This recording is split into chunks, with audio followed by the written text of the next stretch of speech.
I'm the editor-in-chief of the University Star, and I'm excited to be your MC this evening. Star Stories is a community event dedicated to amplifying true stories from our community. Each of the 8 speakers you will hear tonight is part of our Texas State and San Marcos community, and will share their unique stories of obstacles and opportunities. There will be a 15-minute intermission after our first 4 speakers. Please be advised that tonight's event will include discussions of addiction, sexual assault, and violence. Our first speaker is Jessica Airy. Jessica Airy is a non-traditional undergraduate student at Texas State, pursuing a bachelor's in education. She is also a mom to 4 boys. Please welcome her to the stage.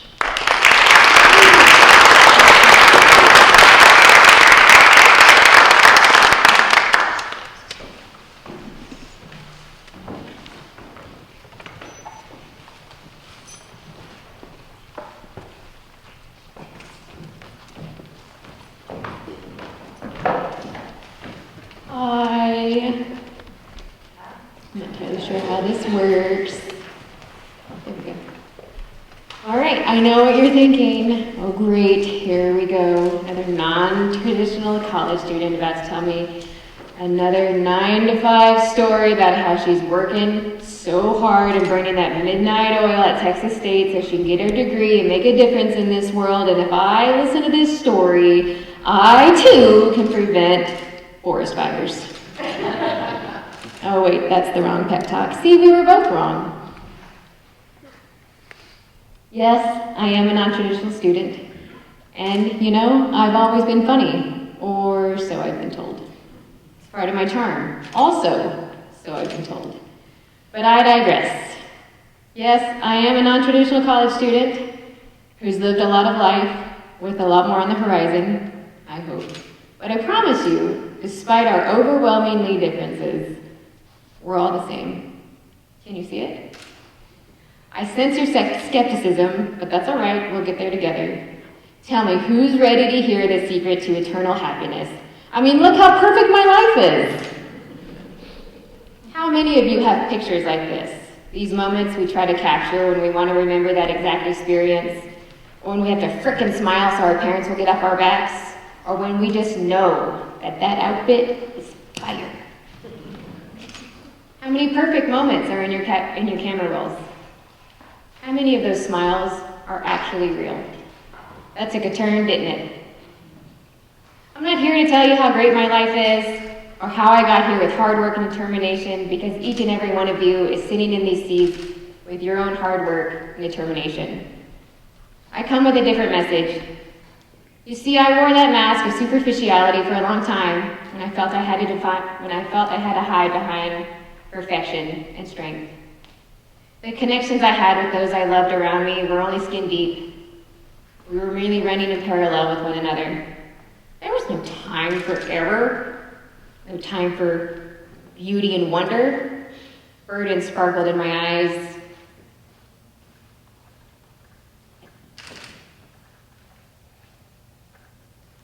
Until, of course, it consumed me. Though, as I said earlier, I've always been funny. No one can tell the difference in my indifference. It'll be the end of you, though, if you're not careful. That mask. That's not living. It's a slow, slow death in Matt. Let's go back to something I said earlier. Do we have anything in common yet? Can you see it? You will. Consider some of the most profound moments in your life, the most influential people. Why do they hold this value for you? Can you picture them in your mind? Mine are up on the screen. You see, growing up, I chased an alcoholic mother's love, terrified I turned into her when I myself became a mother. I kept her secrets from those around me so they wouldn't worry. Smiling became a mask I wore brilliantly. Silence is powerful. When my stepmother came into my life, I hated that she wasn't my mother. And let's be fair, does any 13-year-old really like their stepmom, or anything else for that matter? Granted, she didn't have that telltale evil stepmother wart, but I was always on the lookout. I apologized to her a few years ago for hating her for not being my mother, and not being fair and wasting all that time. And do you know she looked at me, almost stunned. and with such love, and said, "I've never held that against you." She's here in this audience, you know. My middle little and I bet $5 that she'd probably cry. And it's interesting, you know, these word prisons we confine ourselves to, because as it turns out, the woman I chased and held out for really owned the title of mother because she'd been given a gift long ago. Me. Yes, ma'am. See this picture over here? This is the last photograph of my mom, taken as the family friend, before I was told she was my mom. This life is something else, ain't it? Can't tell you how relieved I was when I found out. We're so close that we talk every morning on our way to work.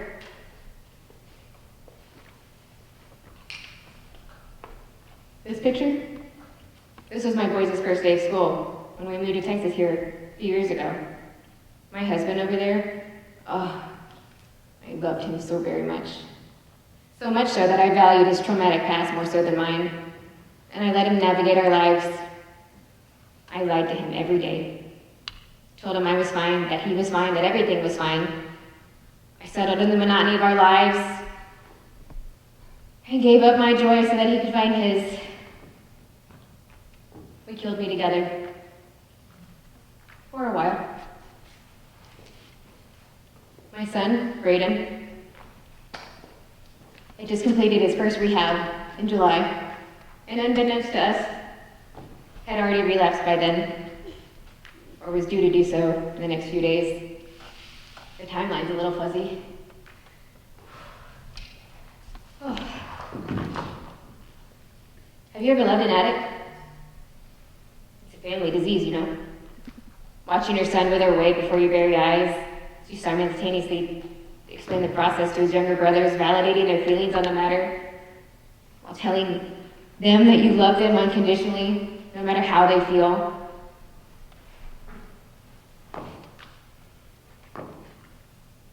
That firstborn, y'all, I have mourned several of his lifetimes, and yes, that is the right word. These lives I've envisioned he slip into and ride off into the sunset, only to make up a new one the very next day. He's 18 now. I remember being 18 and being unstoppable. Well, actually, that's not true. I was completely stoppable because I was in boot camp by then. It's funny, we're so different from one another, but his face can unlock my phone.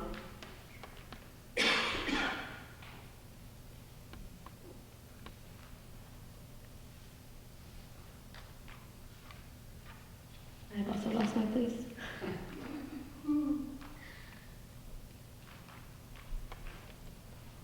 He's 18 now.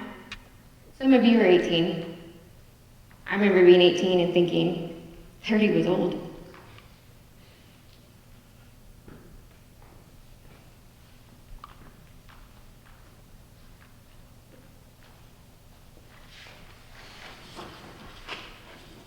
I was afraid to tell my parents no. Terrified if I went against the grain, they might get so fed up with me and leave. And this child runs away from home at 16 because he didn't like the rules of not smoking weed in the house. It sounds absurd now, because we've grown so close with one another, but damn, that firstborn, y'all. Trust me, that boy. I almost lost him, you know, just a little over a month ago. Road rage. Not even drugs. He's in recovery now. Road rage. He had to borrow jeans to make a good impression for his job interview. Guy came up to the window with an AK-47 and said, "I don't care about your life or mine." The reporter said the victim was taken to the hospital with non-life-threatening injuries, but that doesn't mean he's going to have damage for the rest of his life. You know, I didn't even know what an AK-47 looked like until recently. He's 18. Some of you are 18. I remember being 18 and thinking 30 was old. Life has been nothing like I'd imagined it. It's been so much more. I stand before you today as a failure, and yet I've never felt more accomplished. I'm an out-of-work college student 38 years old, going through my second divorce with 4 boys. What do I have to bring to the table?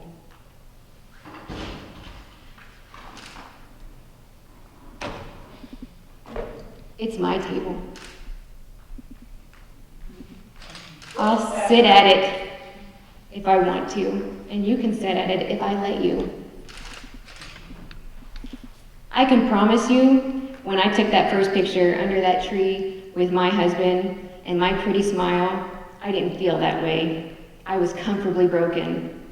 I came to Texas State afraid of my voice and unsure of my words. I was a broken woman, wife, mother, daughter, neighbor, you name it, until that pen met that paper in creative writing.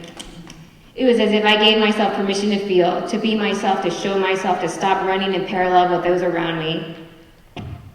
I'd been alone for so long, but that's the thing. I wasn't alone. I was never alone. I'd cultivated some of those relationships my whole life, but worried that I'd be too much, not enough. What if I said the wrong things? What if I didn't like the things that I had said I liked before? What if I like new things? What if y'all didn't like me anymore? I let myself live when I stopped smiling, allowing these beautiful, beautiful people to carry me when I was weak. I wear my heart on my sleeve and I share it freely with those around me as I'm sharing it with you right now. I didn't come here today to tell you how hard life is. You know how hard life is. I didn't come here to warn you of the dangers of the world. You live the danger of the world, some of you worse than I have. I came here today to implore you to wear your story on your sleeve. Connect with those around you. I want you to see my scars as much as I want you to see my triumphs. After my son was shot, someone at Texas State reported me to the CARES department, which if you don't know, is their counseling department, and I have never felt more seen. Let people see you, the real you. Find out who you are. Look around you tonight. Chances are someone here is having the worst day of their life right now, but tomorrow it'll be someone else's turn, and chances are it may even be yours. And yes, we'll all wear the same smiles pretending it's not. And yes, I said we, because even though I just bared my soul to you, all I can think about is all the times I lost my space. Are they looking at my arms? Did I trip over my words too much? Am I over time? Oh my God, my ADHD is out of control. Please don't immortalize this on YouTube. Because I'm just like you. So where are we at? Have we run into each other yet? Are we friends in failure or champions in triumph? Or perhaps are we still running in parallel? Because it's okay. It's not about me connecting with you. Forge your own path. Find your own connections. Because when you fail brilliantly, and you will, I hope that you find a foundation to support you so that you'll fly again once more.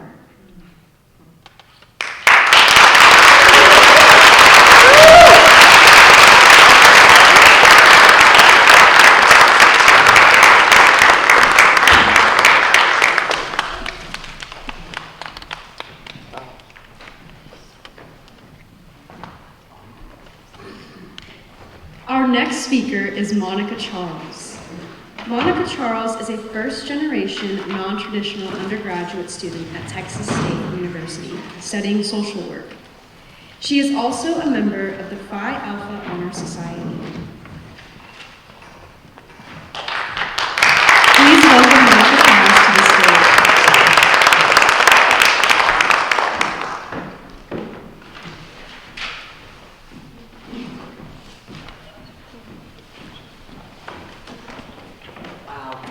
Good evening, everyone. I'm super nervous. My name is Monica Charles. It's kind of interesting that I give my last name because I am a member of a 12-step program and we practice anonymity, so it's always, I'm an addict, my name is Monica. But today it's a different environment, but I'm still happy to share that with you, right? I am a senior in the social work program here at Texas State, and I'm really honored to be a part of that.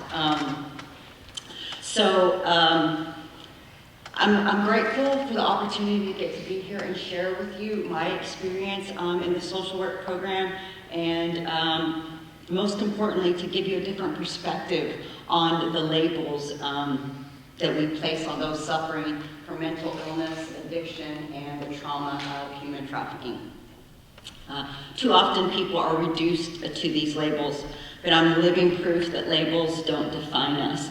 They don't capture our resilience, our potential, or our ability to change and grow.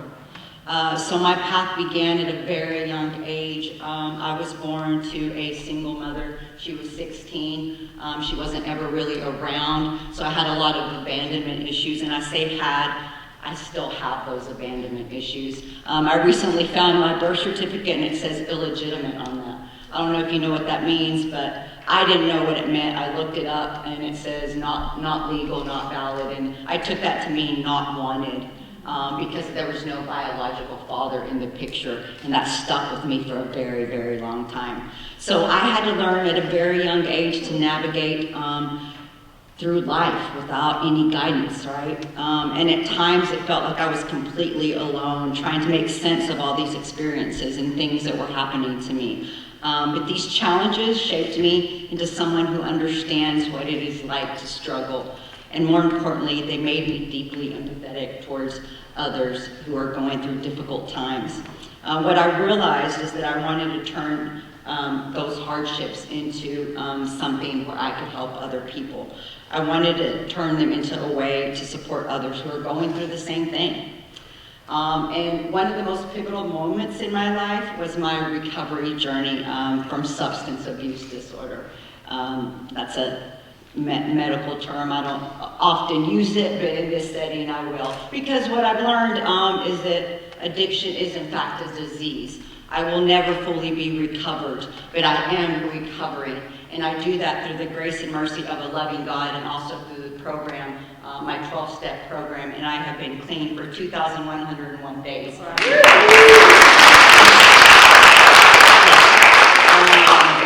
I'm that person that it is truly a miracle that I am up here today. I shouldn't be alive, if I'm being truly transparent. And at the end of my journey, I really wanted to die. So it took an immense amount of self-reflection, determination, and the courage to reach out for help, and that's something that I was not familiar with. And I've learned that it takes humility to ask for help. And I was one of those people that I didn't need anyone, didn't want anyone, I could do it on my own, because I've been doing that for a very long time. But through the support of my 12-step program, here I am today, right? My personal experience has also fueled my passion for advocating for those affected by trafficking, and I'm committed to helping survivors reclaim their sense of safety, dignity, and control over their lives. And for a long time, I really wasn't sure how those experiences would fit into a professional role. I questioned whether or not I could use my own journey to help others. But as I became more involved in the community, volunteering and learning about social work, I realized that it wasn't just a calling, that it wasn't just a career, it was a calling. I felt drawn to working with marginalized groups, particularly people whose voices are often silenced, and social work definitely aligned with those core values. As I reflect on my journey, here's the good part. And when I say the good part, it's because I was one of those people that could never find anything good to say about myself. I had that label of worthless, useless, never going to amount to anything. I'm 51. Sometimes I get confused for a professor. One of the things that I got involved in, this is why I love Texas State, I'm in the online cohort, so I don't get to interact with other people. I'm very comfortable, right, other than in my 12-step program. But there was this class, and it's called Community Engagement with Vulnerable Populations, and I got to go to Los Angeles for a week and meet the professor and meet other students, and wow, what a great experience.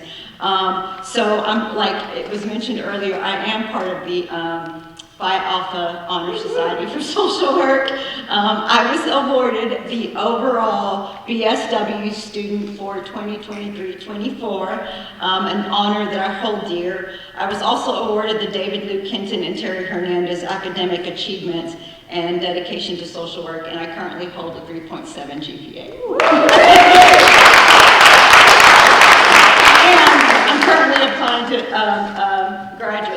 something that I just didn't think that I was ever going to do. But what I also want to emphasize the reason that I have all of that is because of my higher power that I choose to call God. And I make sure that I go to meetings every day because anything that I put before my recovery, I'm sure to lose. Shameless plug there for 12-step program. But look, I'm living proof that it works. I really am living proof that it works. I'm really grateful and honored.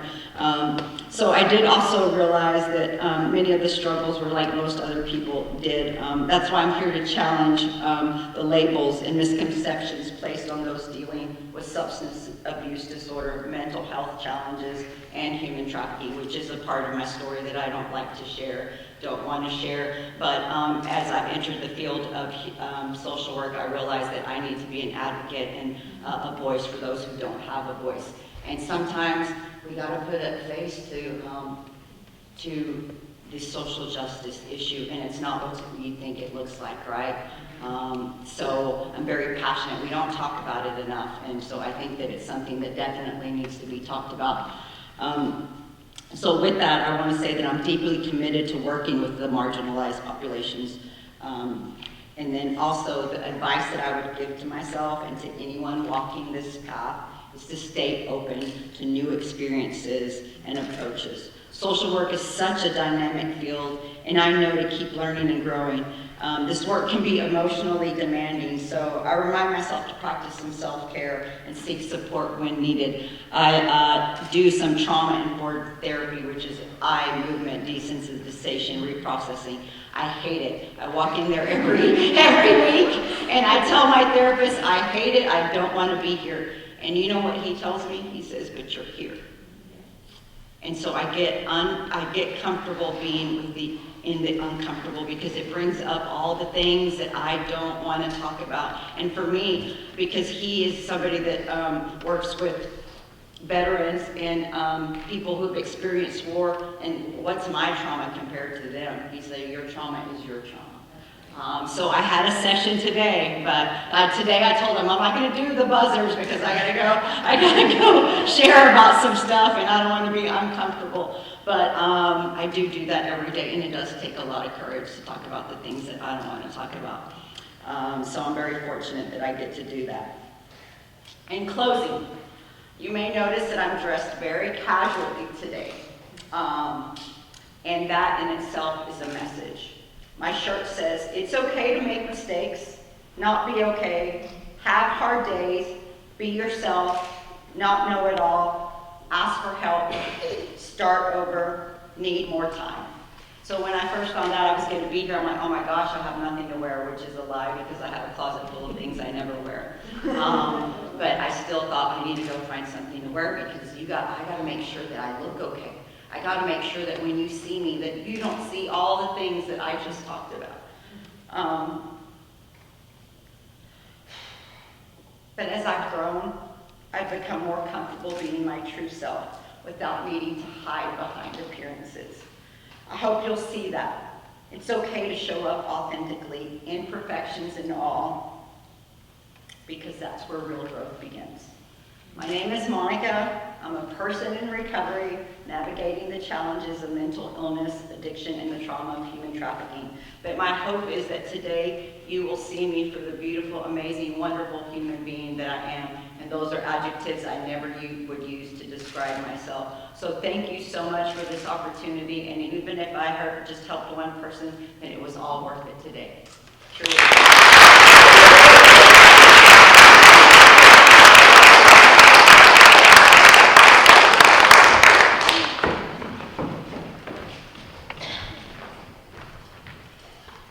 Our next speaker is Felicia Ramos.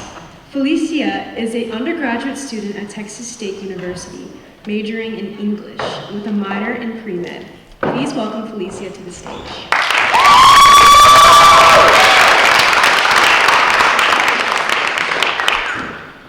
My name is Felicia Ramos. I'm 18, and I never thought that I would start every morning by taking a handful of medicine. But now I take them with a soft smile. For most of my youth, I suffered severely from Addison's disease, which is a chronic endocrine disorder where your adrenal glands don't produce a sufficient amount of hormones, such as cortisol. When left untreated, this disease results in a deadly adrenal crisis. And to avoid that, it's treated with daily steroids and supplements for that missing hormone. But it's not just that cookie-cutter definition. Addison's disease is so much more than that. Sometimes it means that I wake up in the morning and the first thing that I do is take 100 milligrams of cortisol. It means that I've been in and out of the hospital every year since I was 11. It means that I've become my own endocrinologist and gone through hormone treatments because my own doctors don't know how to treat this disease.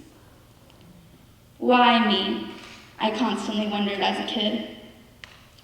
Most of my childhood routine included going in and out of hospital rooms, being poked and prodded at so many times that the needles in my arms didn't scare me anymore. I lost so much weight that I didn't recognize the girl that I saw in the mirror anymore. I lost so much weight that I couldn't go outside and play with my friends. But one feeling I'll never forget is crying alone at night from a pain that I couldn't understand or explain, and that no doctor could tell me that I would be okay from the next day. I wish that I could tell you that I'm better now, that I don't constantly miss doses of vital medication, that I haven't stepped foot in a cold hospital room in a while, that I haven't had a deadly adrenal crisis or had EMS in my dorm in even in less than a month, but I have. And that's why I'm here sharing, because despite all of the challenges that I face, I truly wouldn't change anything if it meant that I got to be here today. If it meant that I got to fall in love. If it meant that I got to watch my siblings grow up, or pick out my prom dress, blow out my birthday candles, or meet all the people that I have along the way. Addison's disease is just one of many signs that every day we are here is a blessing.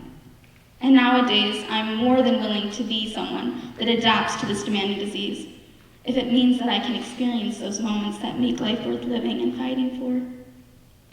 But, of course, I know that adversity doesn't have that one final destination.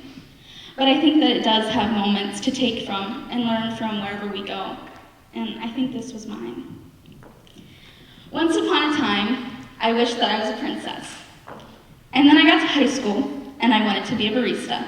But I also wanted to sing on stage, and I wanted to dance, and I wanted to be an engineer, and I wanted to study biology and make my own clothes. I wanted to be a journalist and travel, but specifically to Maine. But I think you can understand how hard it was for me to just pick one career path when everyone around me was telling me to be realistic. But when I thought about my future, I thought about this quote from the bell jar, and it goes something like this. I saw my life branching out before me like the green fig tree in the story. From the tip of every branch, a wonderful future beckoned and winked. One fig was a husband and a happy home and children, and another fig was a poet, and another fig was a brilliant professor. And this quote reminds me that those dreams that you have are not just dreams, but they're why you live, breathe, and wake up in the mornings. Like I said, Addison's disease is one of many signs that every day we are here is a blessing. You are a blessing. So that's why I'm not giving up on my dreams, because life deserves to be filled with those moments that make it so lovely and beautiful. I recently switched my major from pre-nursing to English with a minor in pre-med, because I realized after a recent trip to the hospital, I not only deserve to take a chance on myself, but I also deserve to take a chance on those other kids that are in hospital beds that don't know what their futures are going to look like. I love to write, and I hope that one day everyone will hear what I have to say. I want to do research for those kids, and I want them to feel safe and loved. I want them to know that someone's advocating for them, because no one advocated for me. So that's why I'm studying medicine. If you need anyone to tell you to believe in yourself, I'm here to say make it count today.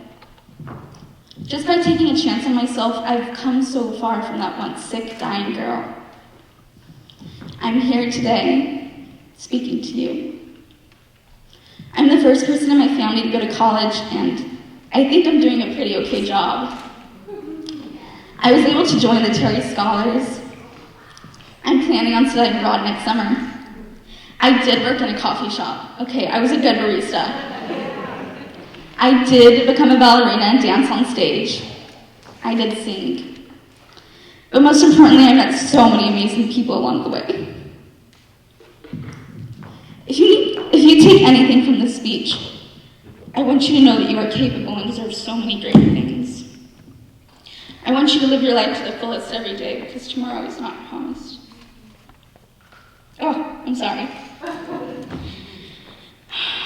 Of course, there are days where Addison's disease makes me feel like I can't get up.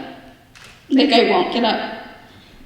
Like there's no point. Like I'll never be able to escape that cold hospital room. But I always get up. And I always get up stronger than the girl I was before. Adversity gives life that necessary perspective that I think we all need. I think everyone's scared to take a chance on themselves because they're scared of failure. But we're all at the start line, and I think that's the most important thing, that we're in this together. One day I will live in Maine, and I will be an endocrinologist. I will study a modern treatment for autoimmune diseases to make those kids feel loved and safe. I will have a cat, and I will marry the love of my life. I will design my own clothes, teach dance in my free time, still work at a coffee shop because I love making macchiatos. But most importantly, I'll be happy. And as of right now, I'm living life to the fullest and making it count. And going back to that question, why me? I'm really not quite sure why it was me, but I think I'm finally ready to say that I'm okay that it was. Thank you.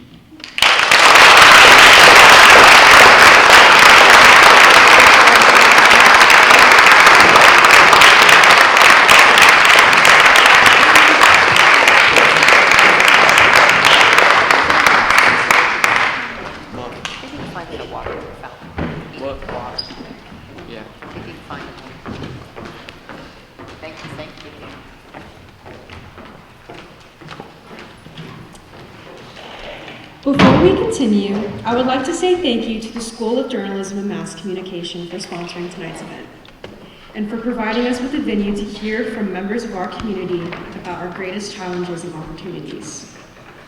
Star Stories is designed to create a space for reflection and growth and to bring the University Star's commitment to cover topics that are important to our community to a live audience. Our next speaker is Regina Nelson. Regina Nelson is an advocate for survivors of military sexual trauma, whose art piece, Fatigues Clothesline, created at Texas State, has been displayed all around the world. Nelson is currently a graduate student at Texas State University, studying criminal justice and forensic psychology. Please welcome her to the stage.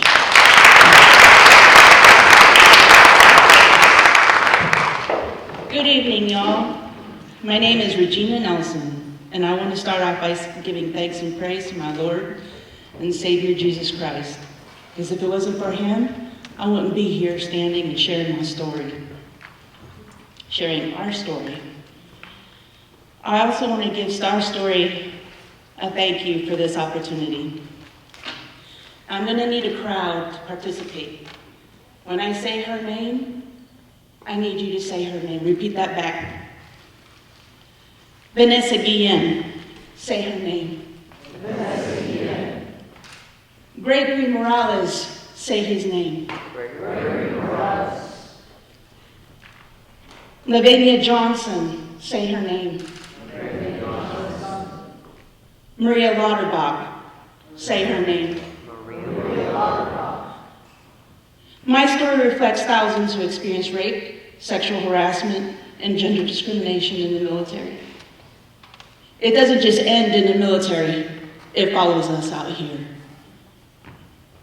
In 2009, I started feeling weird, like with all the criminal justice classes I was taking, I started falling into depression. I didn't know what my symptoms were. And you know those commercials, and I talk about, antidepressants, if you're feeling this way. I looked it up online and I stumbled across Grace After Fire. It's a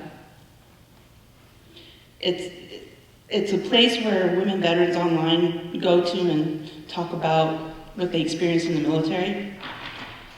And so I started sharing a little bit about what I was experiencing until one day somebody asked me, were you ever raped in the military? At that moment, all the memories flooded back of what happened to me. See, I suppressed my rape and I didn't speak about it for 11 years. For fear if they found out, they would come find me and kill me because they threatened to kill me if I reported it. So I stayed silent. Once I accepted that flood of emotions and memories, I decided to get help. It was here at Texas State, at the counseling center, that I received that help for the first time. It was Hayes Caldwell Women's Shelter. They partnered up with Texas State, and I was able to open up. It was after I participated in the clothesline event with Hayes Caldwell Women's Center that the idea of Fatigues Clothesline came about. Here it is. This is my baby. These are survivors, not just mine. These are other survivors of rape that were forced to be silent. And the reason why I have them turned inside out, I want you guys to imagine a Marine. Imagine a Marine uniform. What do you imagine when you see a Marine in their uniform? Anybody would like to answer? It's a lot of bravado, pride, courage, prestige, right? You never imagine the traumas that were inflicted upon them, such as rape. You turn these inside out. I asked the survivors, can you express what you experienced in the military? See, my first 2 years in MOS school was when I was raped. I was drugged and raped by 2 Marines, my very own brothers. And I was forced to be quiet. They experienced the same. Some of them more. Multiple rapes. I didn't mean for my t-shirt to gain attention. I'm sorry, I go backtrack. So when you turn these uniforms inside out, you see the traumas that we have. We have post-traumatic stress due to rape, not from combat. See, in combat, when we signed above that dotted line, we expected bullets. We didn't see the enemy from within.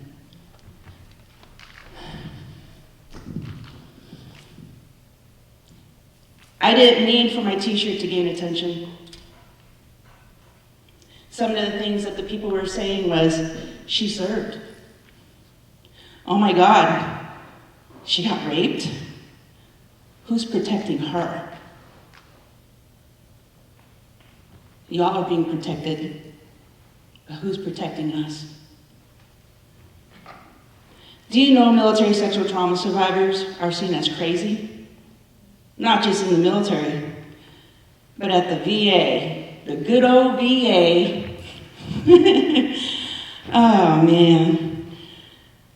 Imagine wanting to report that rape only to be threatened to be killed by their platoon sergeant and later serving alongside your rapist. Can you imagine that?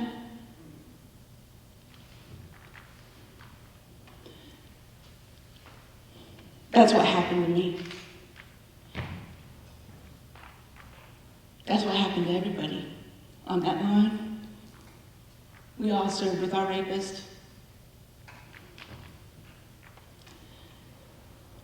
We were called whore, slut, bitch, a walking mattress,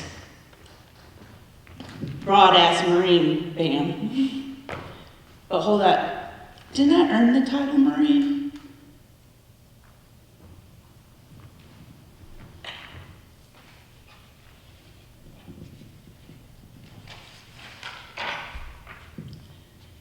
I have been misdiagnosed with bipolar, by the VA. I have been misdiagnosed with borderline personality disorder by the VA. I've been given a basket of meds without proper diagnosis by the VA. I used to weigh over 400 pounds, till one day, believe it or not, a Marine reached out and said, hey, I'd like to help you lose that weight, and he motivated me.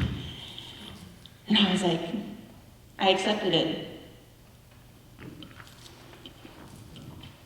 When I first created Fatigues Clothesline and it hit social media, I received over 3,000 emails from fellow rape survivors in less than a month.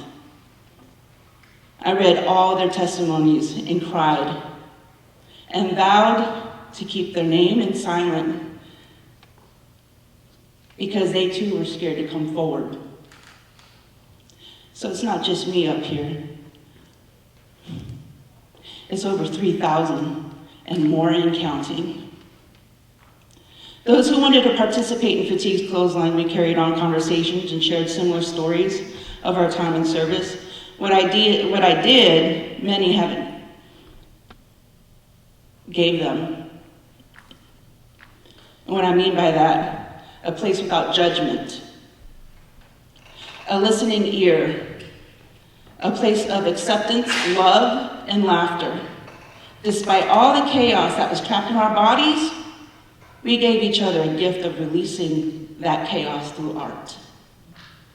I held workshops in Chicago and Texas by partnering up with the counselors and social workers. VA's facilities used the Fatigues Clothesline concept.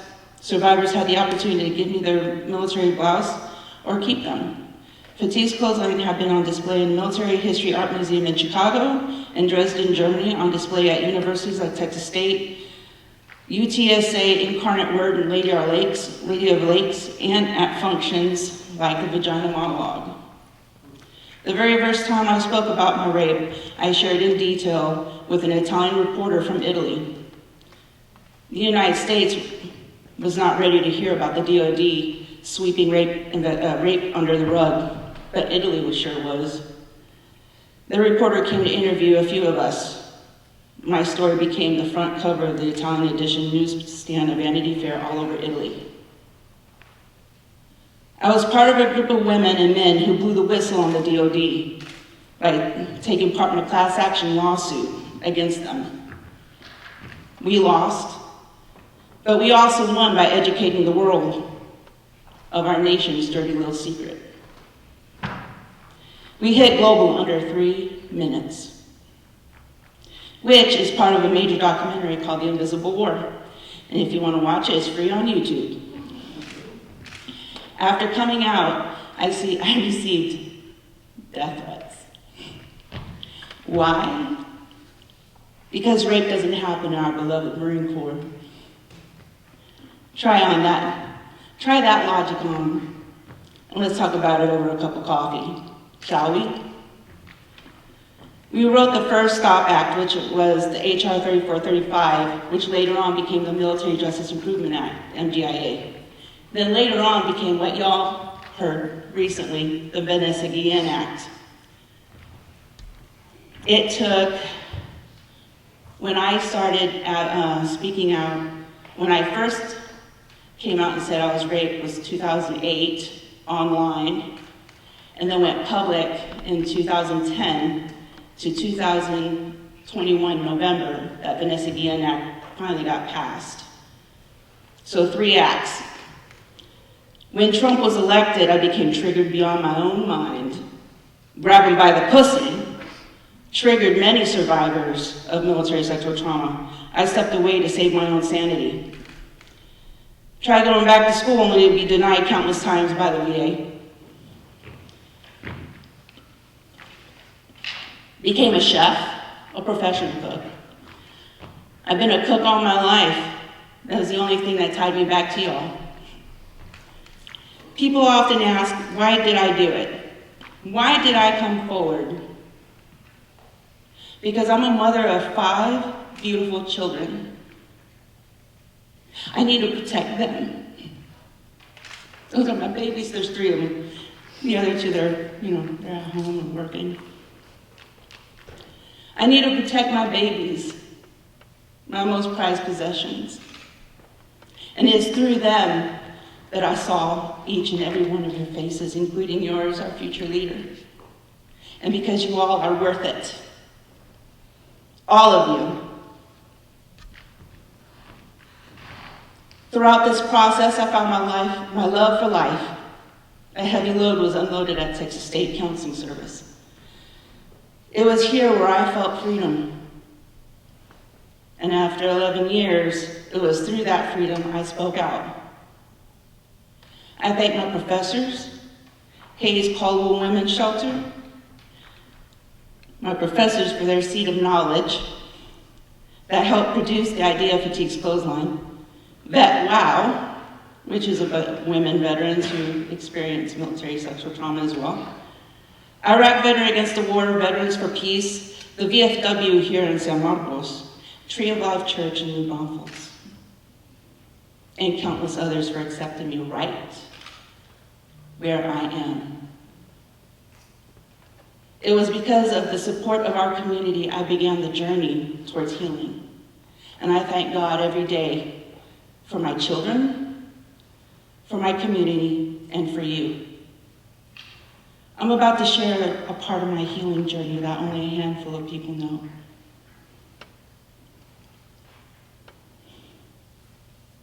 In 2016, I committed suicide. And this is the first time I'm talking about it.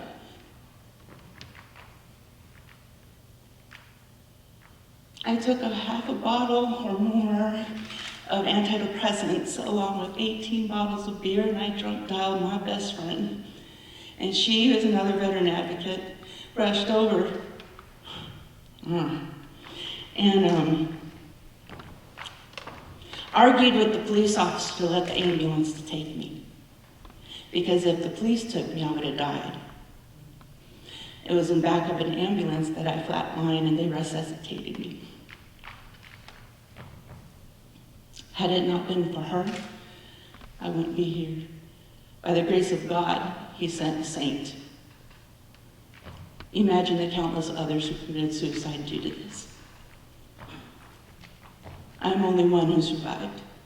A few. Today I'm med-free, and I prefer it that way. I don't care for drinking, only to cook with.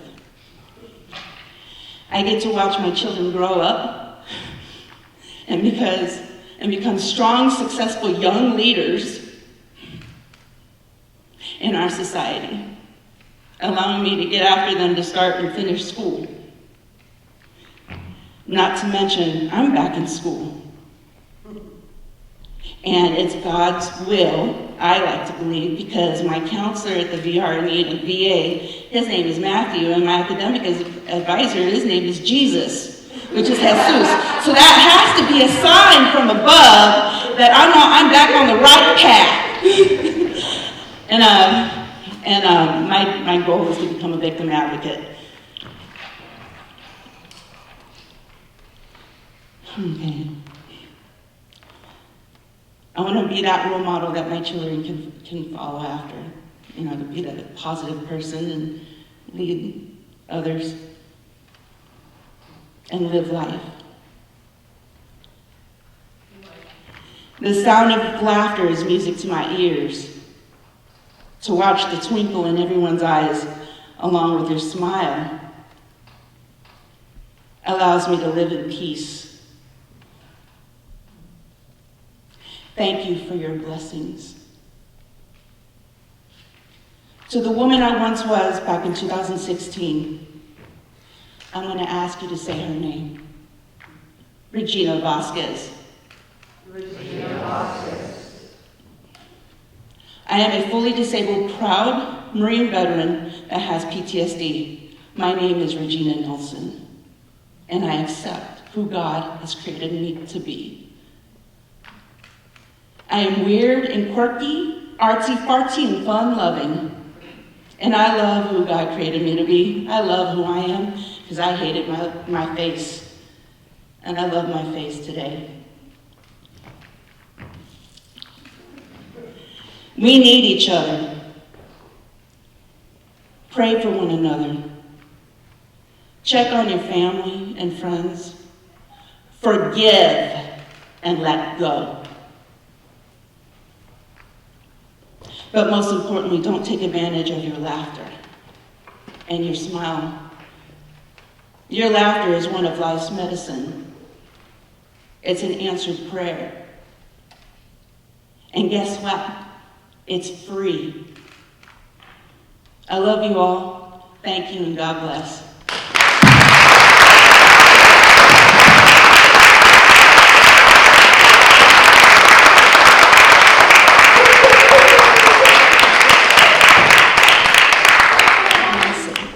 Dr. Erica Nielsen is an associate professor of instruction at Texas State University's Integrated Studies program.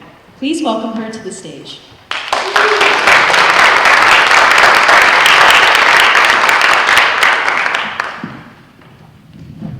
Let it go. Oh no, that's not what I'm supposed to be doing. I forgot my. All right, I'm Dr. Erica Nielsen, and I'm faculty here in the College of Education. And I want to take you on a journey that I had with traumatic brain injury. And I would like to invite you. You may not have a traumatic brain injury, but I encourage you to reflect on your own labels, diagnoses, conditions, neurodivergent behaviors, whatever it might be, whatever you might have seen as a challenge, perhaps. Maybe you've employed some coping strategies, maybe you've leaned into these diagnoses or conditions, and I'd like to see perhaps, and maybe you see it already as this, how it's your superpower, or how it might be your superpower. So, let's rewind time. It is now the mid-90s in the perfect suburb of Dallas, Plano. They think they're so great. I am a high school student. I am a self-professed nerd. I'm a choir geek, and I am competitive in athletics. Love athletics. My chosen sports in high school are track and swimming. And because apparently I love pain, my events are the 800, and I love butterfly. Not quite sure why. But no matter what I do, like change my diet, change my regimen, listen to the coaches, I'm guaranteed 4th, 5th, 6th, 7th, 8th place. Okay, maybe it's more about lifelong fitness. So I still have that competitive nature, but I'm going to go for lifelong fitness. So we're going to go forward a little bit more. I went to A&M for undergraduate. Whoop! Any Aggies? Okay, no. Other maroon. All right, that's all right. It's all good. I bleed 2 kinds of maroon, so it's okay. All right, so I go to A&M, and I'm like, okay, well, I think since I'm about lifelong fitness, I'm going to do a triathlon. So I know the track, right? I know running, I know swimming, so now I need to get the cycling. So I thought it would be a good idea to go hang out with the Texas A&M cycling team. Perfect, okay. So I go and I'm hanging out with them, and they're like, no, you don't need these other things. You don't need swimming, you don't need running, you hang with us. And I was like, no, I really want to do a triathlon. And they're like, okay, look, give us first race. 1 race, you train with us, 1 race, and then you can decide to go do those other things. So I train with them, and then I go on my first race, and what happens?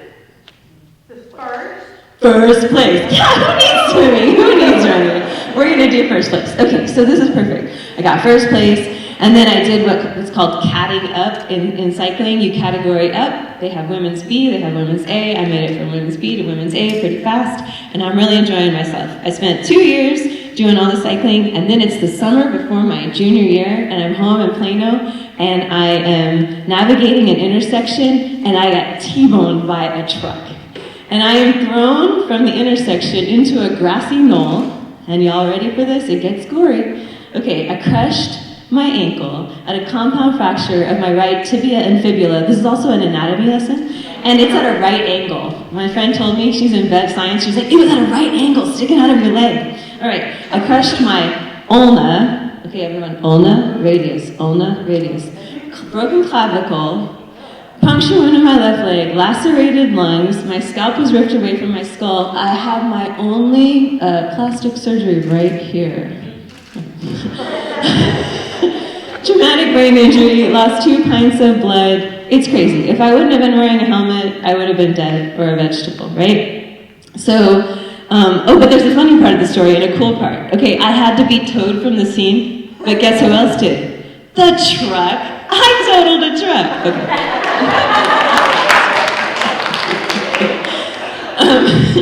So now it's time for recovery, right? It's time for recovery. So I'm learning how to use my new, well, first I spent months in the hospital, right? Then it's recovery. I'm thanking PTs, OTs, right? Physical therapists, occupational therapists for helping me move again, all this kind of things. But I can't do the same things that I used to do.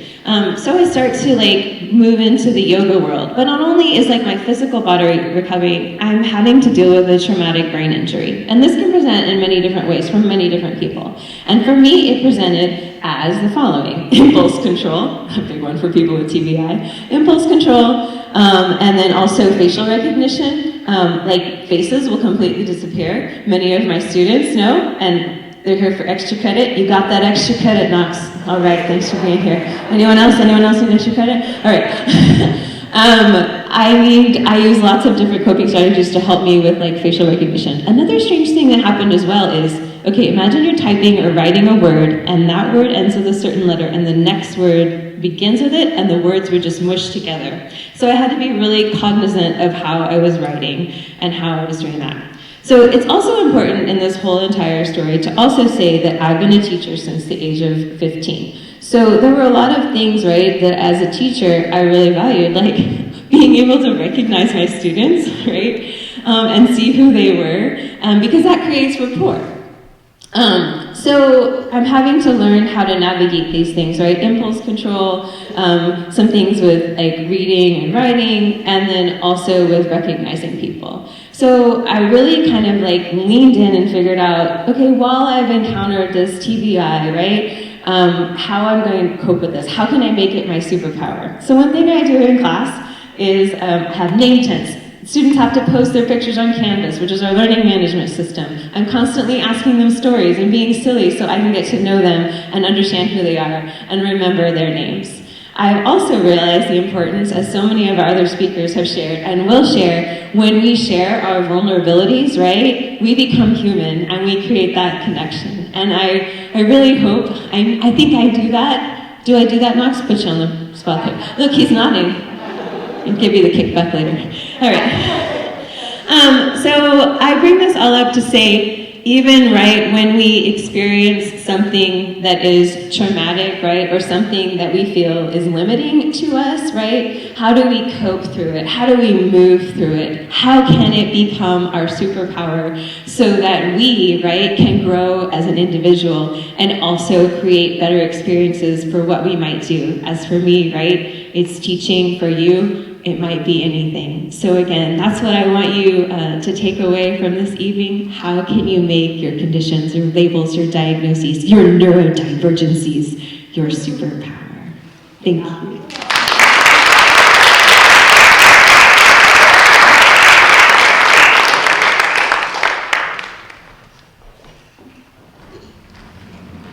Our next speaker is Sean O'Connor. Sean is a graduate student at Texas State University pursuing a master's degree in social work. Please welcome Sean to the stage.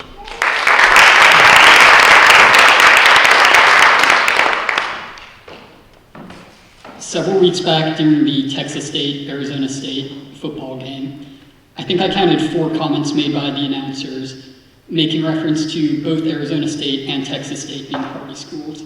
Stuff like, oh, there aren't too many students because they have better things to be doing out on the square on a Thursday night. Meanwhile, I was laying in bed getting ready to interview for research positions the next day. Because during my undergraduate years, I fell into that type of party school culture where I wanted to chase after that. And over the last few years, I've come to realize that that has negative impacts on communities. So growing up, I was the youngest of 6 kids. Now, most of my siblings were considerably older than me. At the age of 11, moved from New York suburbs to the Kansas City area. Now, moved with me, one of my brothers, and my 2 parents, leaving the oldest 4 siblings on the East Coast. Now, I took the move hard. I was 11 years old at the time, and I didn't want to make new connections. I had my own friends. I didn't want to adjust. And I was dealing with what I probably didn't know at the time, but later had diagnosed as depression. So going into high school, kind of was trying to keep myself, didn't really feel like I fit in. Like, had friends I'd hang out with, but no one that I necessarily felt close to. And so, during high school, like many others, started using drugs, drinking. Now, one of the first 5 or 10 times I drank, I got alcohol poisoning. I woke up in the hospital with a catheter and intubated.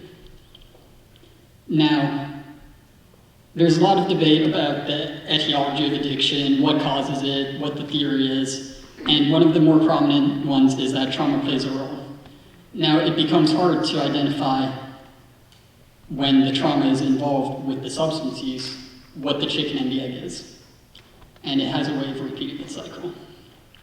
The rest of high school went pretty normal for me. I always kind of got good grades without trying, tested well, would not really try, but do well. So naturally, I was looking for a party school to go to when I went off to college. Now, because I did well in school, also wanted one with a decent academic reputation. So I went off to school, out of state, and my first weekend there, got arrested for underage drinking. 3 days in jail, missed my first day of classes.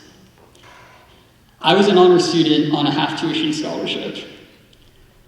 And so I tried keeping myself straight and narrow for a little while, and then it became clear that they were trying to suspend me. And so I had chosen a party school.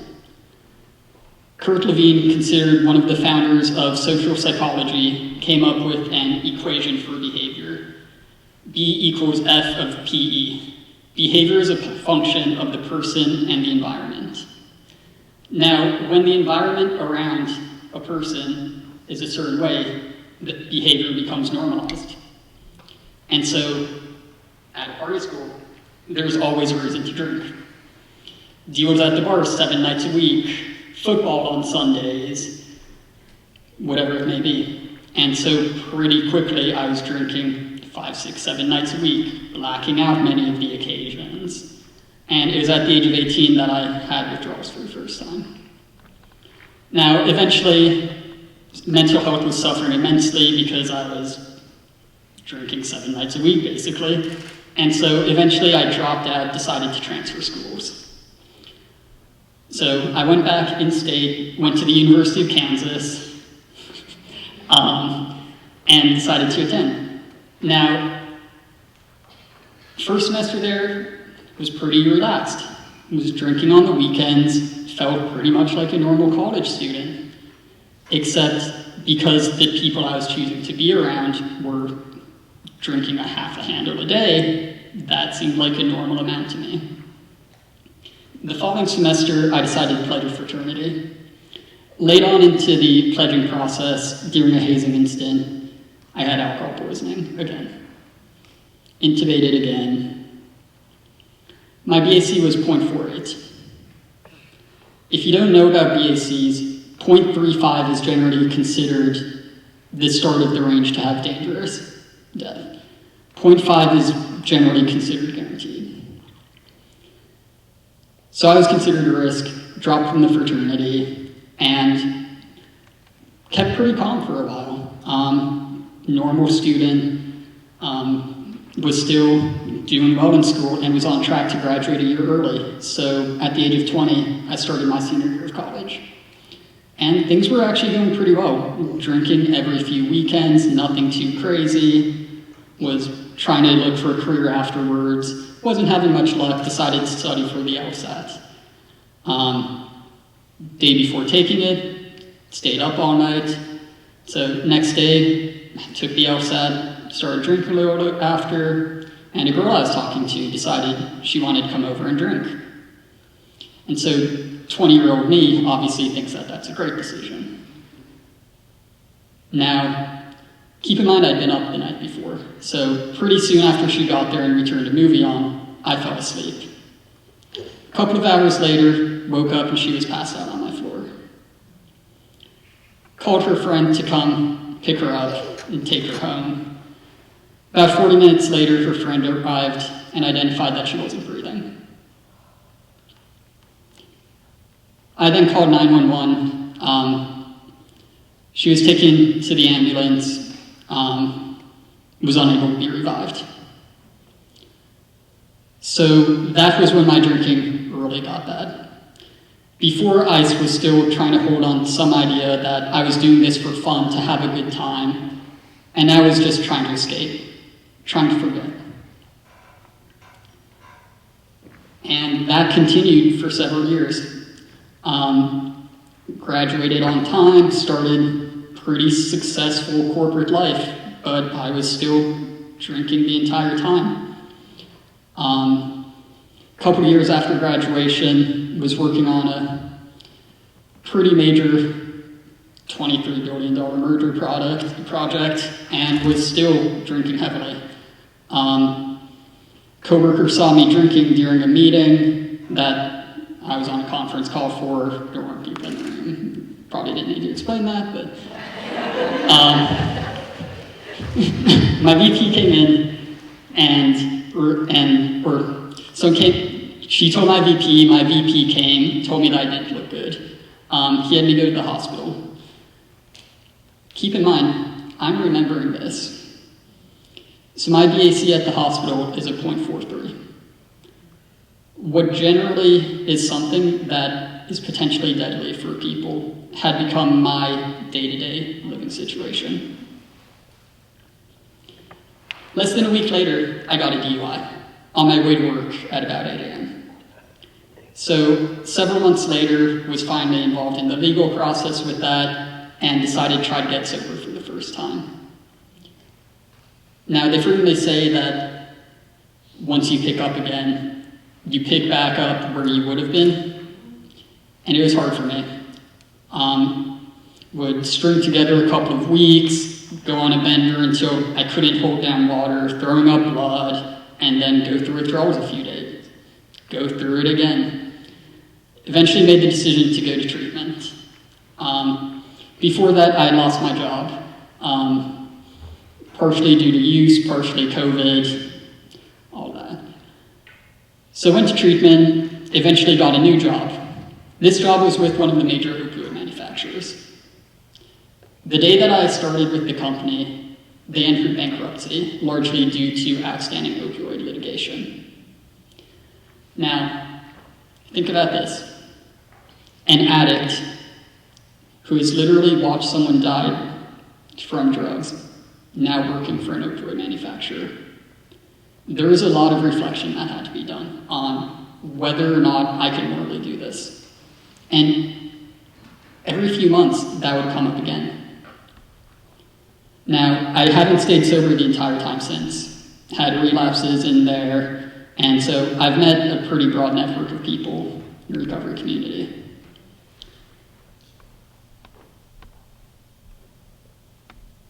This past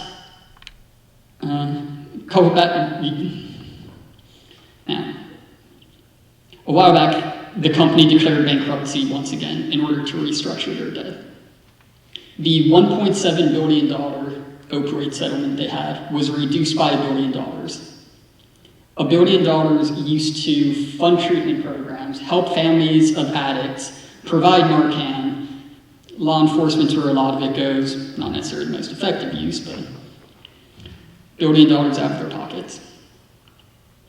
This was the point where I decided I can no longer do this for a paycheck. I can no longer support the system. I decided to go back to school, basically looking at, I wanted to help people. Actually, while working on my application for the Master's Social Work program, was when I got the word that a friend of mine had died, aspirated on vomit. Less than a week later, another friend died. Exposure after being locked out of his car. So people always talk about the opioid epidemic is killing people. That's true. But we also need to keep in mind that it's not just that. The behaviors that go on in our community set the foundation for the behaviors we continue throughout our lives.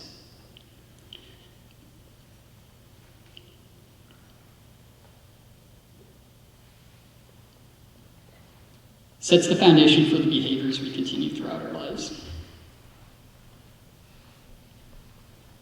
And so eventually decided to come to Texas State, share my story, see how I can help people. Frequently when people know that I've struggled with substance use and they hear that I'm in a social work program, I'm asked, is that what I want to go into?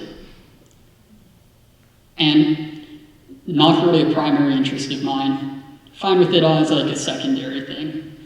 But I also need to tell people that that's not all that I am. That's a part of me, but I have other interests.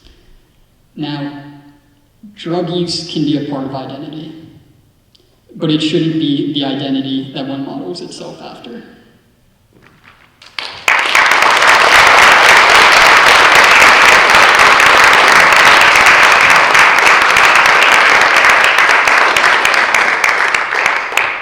Tonight's next speaker is Mason Murphy. Mason Murphy is a career counselor with Texas State University's Career Services. Murphy has dedicated his career to working with international students, students with disabilities, and students who have aged out of the foster care system. He is also pursuing a PhD in adult, professional, and community education at Texas State University. Please welcome Mason to the stage.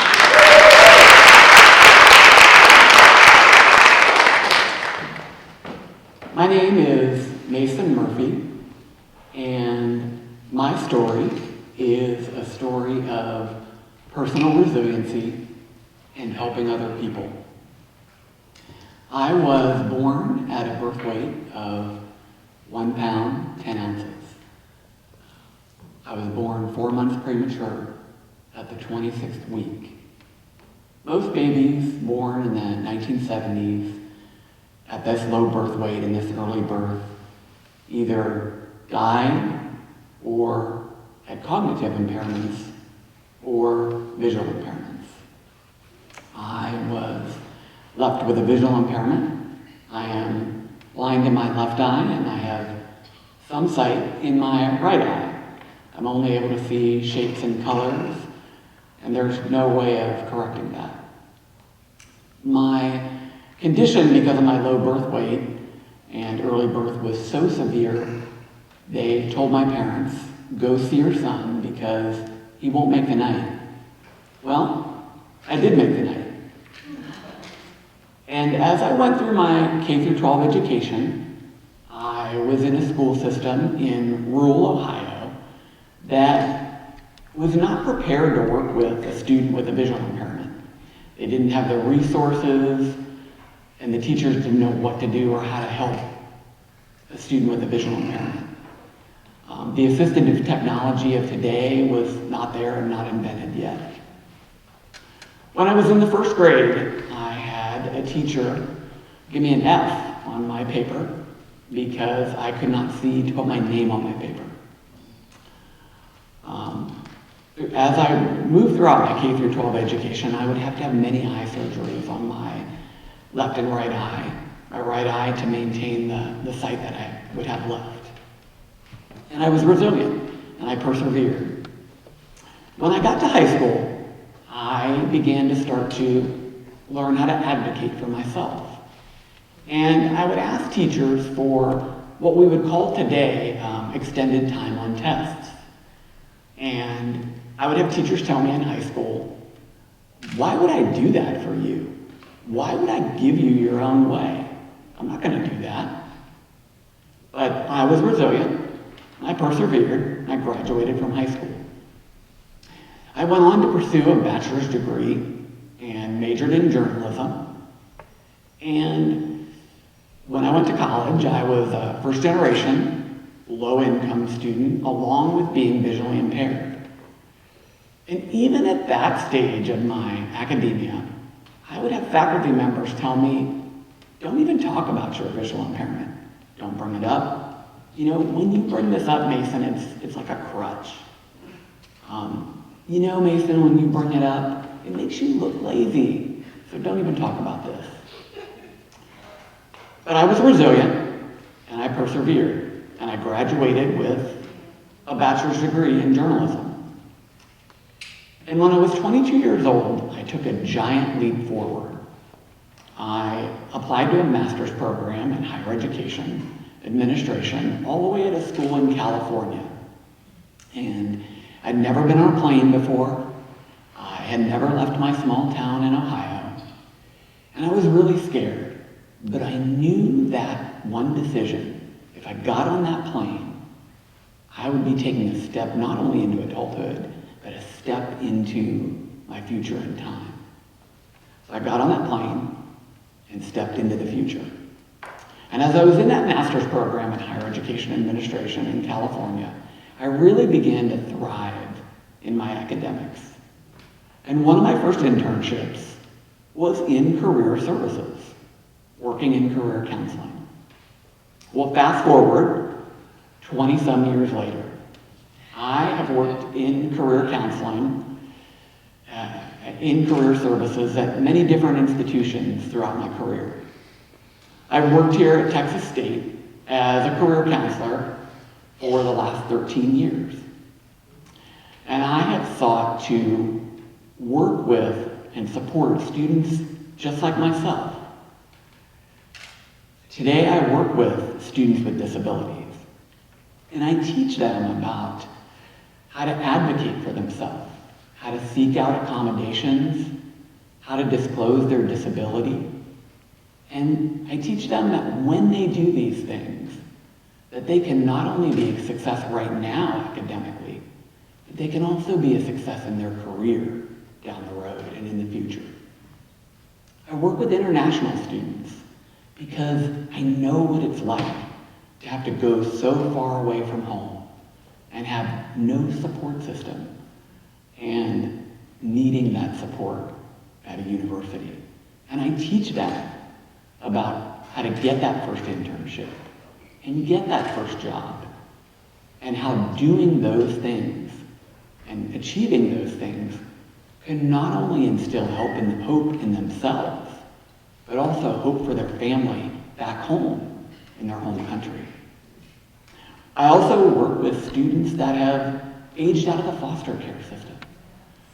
And these students, some of them have never met their parents. Some of them have been removed from their parents' homes at a very young age.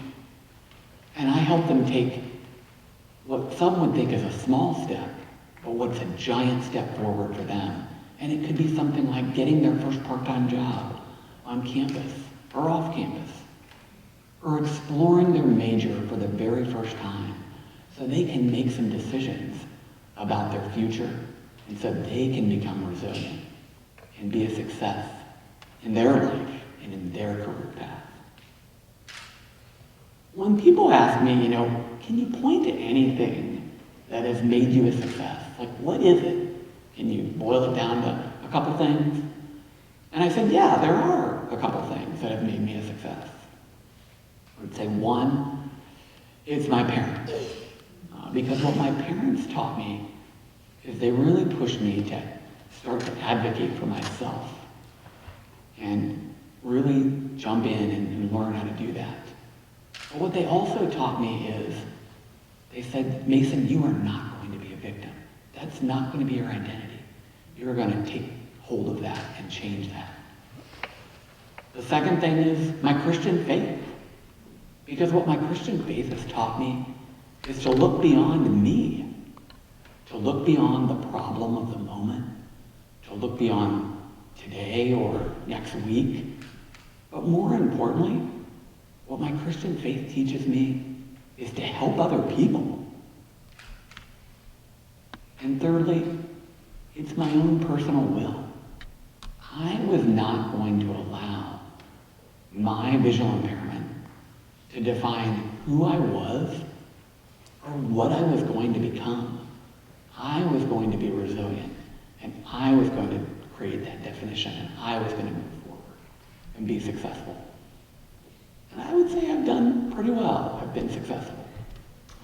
I'm currently here at Texas State in a PhD program in adult, professional, and community education. And my chair is Dr. James Kishore, who's great. And I recently got married last year, and my wife is Filipino, and we have a beautiful biracial family. And so, throughout my life, in my work, in my career, what I say that I do is I help the students that I work with, and I bring them in out of the rainstorm in their life, and I teach them how to let the raindrops roll off their shoulders so they too can build resilience, be resilient, and be a success in their own life. And that is my star story. Thank you.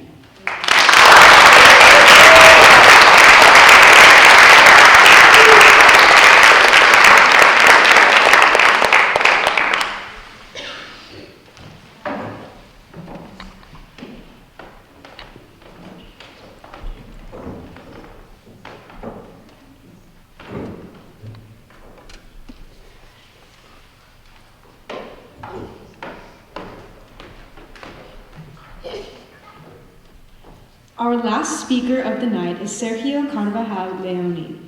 Sergio, originally from Venezuela, is a doctoral student in the APCE program, as well as an adjunct faculty member in the School of Journalism and Mass Communication. Please welcome Sergio to the stage.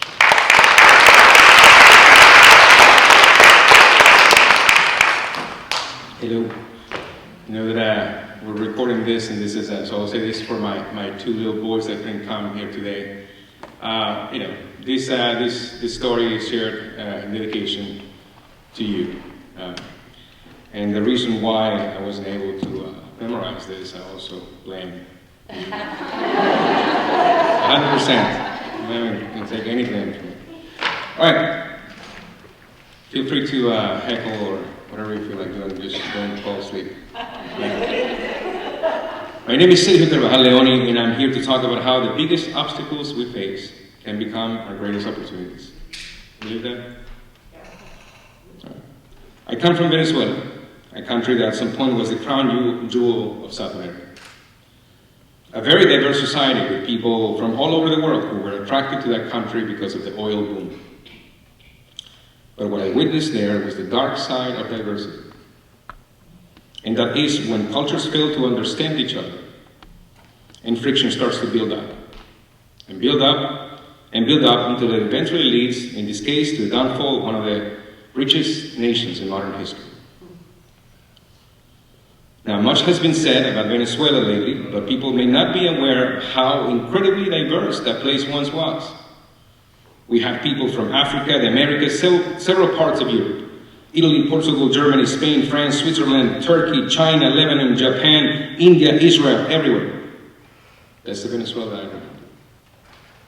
That blend of cultures created innovation, progress, and a very wealthy society. But underneath that beauty, there was a lack of understanding between groups. And those in power failed to bring everyone into the conversation, and resentment started to grow. And people began to care only about their own interests, which ultimately led some groups to revolt. And what was once a united, joyful society descended into total chaos. Largely, not solely, but certainly largely, because we couldn't learn to respect and understand each other. And believe me, it's quite tough to see something like that unfold. For many years, it was easy to take a place where I was born for granted until I couldn't visit it anymore. It's like having a relationship with your parents and then suddenly they're gone. It's a very tough, complex, and sad feeling. Now, I'm an optimist, and I feel a lot can be learned from Venezuela's epic failure, even within the context of our university. For one, I could remind us not to take harmony for granted.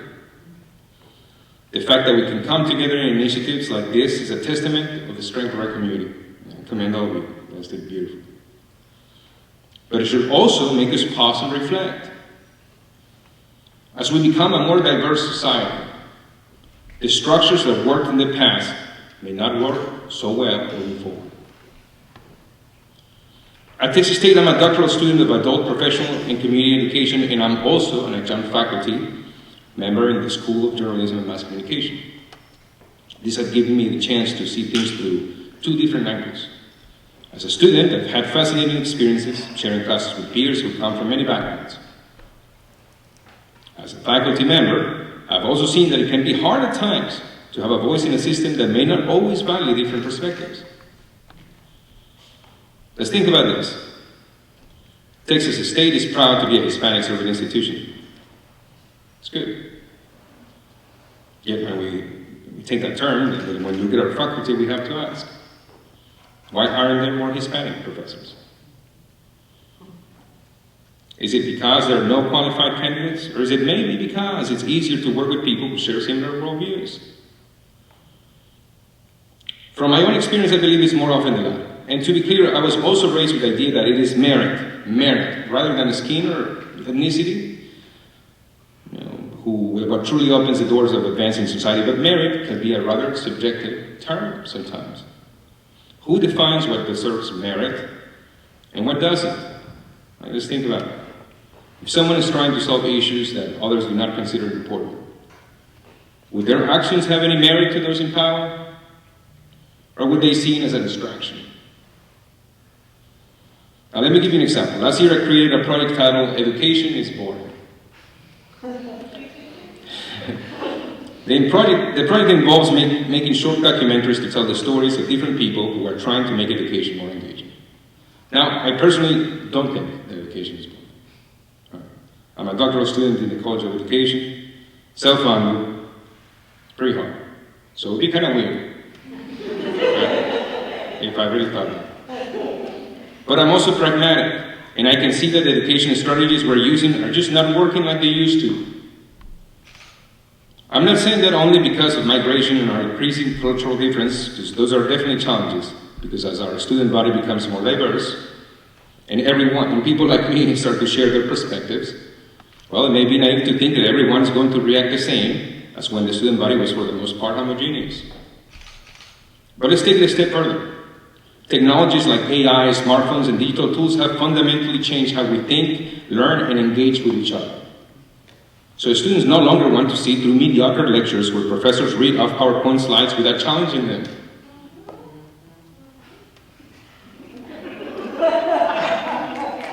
It is said that education must reflect the reality we're living in. And at this moment, it is easy to argue that we're kind of missing the mark. So, a few weeks ago, I was told by someone in a position of leadership that the name of the project, Education is Boring, was a turnoff. It made me look like a hothead, another Peter Pan who doesn't get the system and is trying to create trouble for the heck of it. Maybe some folks in the audience relate to that feeling? Right. Thankfully, other leaders such as the Dean of Fine Arts and Communication smiled at the name, thought it was a provocative title, and endorsed my efforts. So this experience now highlights the two routes that leadership can take when dealing with diversity. Right? One, perhaps unconsciously and without malice, dismisses how others may see the world and fails to understand why someone may take drastic measures, such as speaking that title, Education is Boring. More profoundly, it actually fails to fully take into account that we're all shaped by our own unique experiences. In my case, I have seen societies crumble, so I see things with a certain urgency that those born and raised in a stable environment may not fully understand.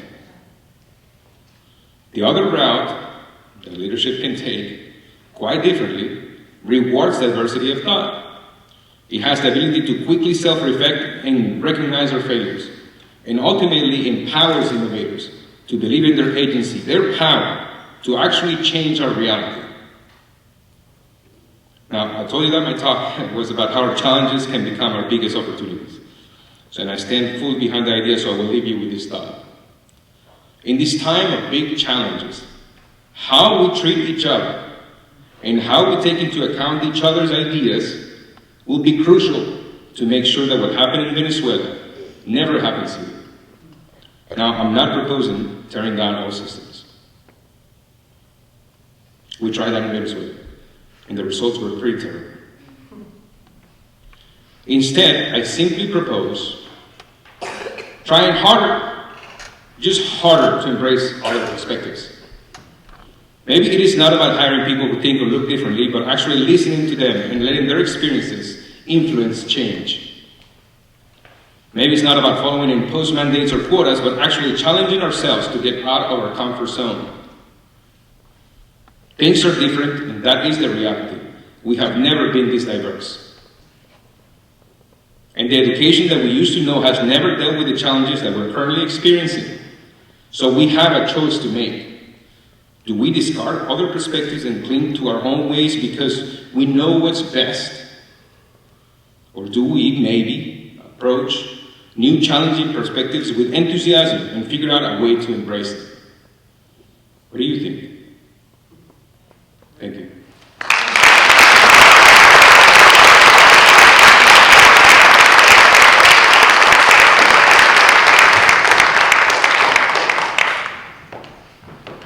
Can I have all of our speakers come up to the stage, please?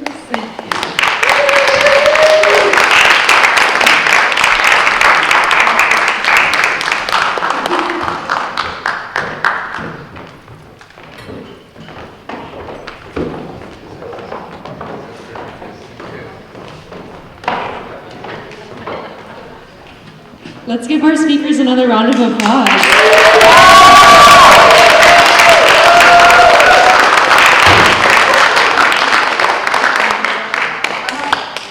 At that, this concludes our 2024 Star Stories. Can we get another round of applause for our speakers?